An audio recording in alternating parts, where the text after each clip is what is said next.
Alors, aujourd'hui, on va parler des ouvrages qui permettent de travailler sur l'histoire des mots, sur l'étymologie. Alors voilà un ouvrage parmi d'autres, de Frédéric Biville, Les emprunts du latin au grec.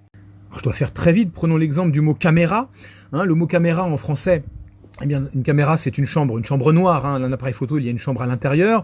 Donc c'est le mot chambre, caméra, mais elle explique que le grec a donné des mots au latin dans ce chapitre. C'est le cas de camara qui veut dire voûte. Le latin a récupéré camara qui veut dire voûte, mais aussi chambre. Et ensuite le grec moderne l'a récupéré, camara.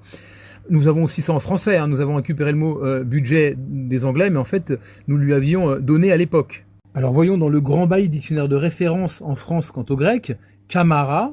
Alors il y a plein d'indications. Je vous laisse faire des pauses si vous voulez, avec des renvois dans certains textes. Il s'agit du Grand Bailli.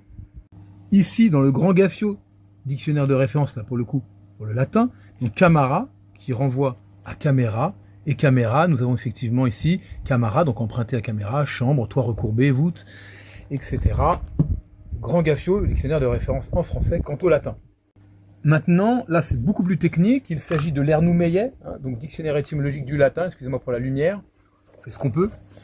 Et là, je vous laisse aussi faire une pause. Vous avez plein d'indications, des renvois à certains textes dans lesquels le mot camara, caméra est mentionné.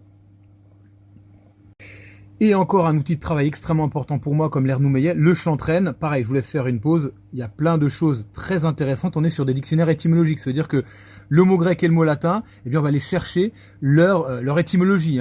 Après, on peut encore remonter à l'indo-européen, qui est une langue reconstituée. Il y a effectivement des ouvrages là-dessus. Mais là, restons sur quelque chose de concret.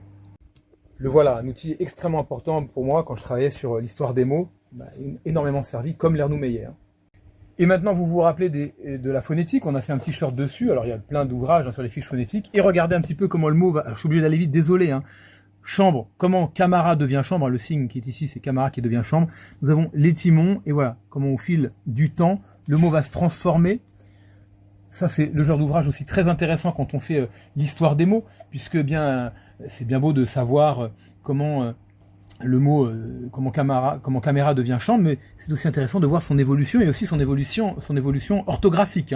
Et maintenant le Courceau, un dictionnaire multilingue. Alors vous voyez, chambre en français, anglais, allemand, espagnol, italien, portugais. Alors oui, on peut le dire d'autres manières, mais nous ce qui nous intéresse ici c'est chambre, donc chamber, camer, et on a après caméra. Vous savez, en français on a deux chambres, l'Assemblée nationale et le Sénat, c'est bicaméral en France, caméra.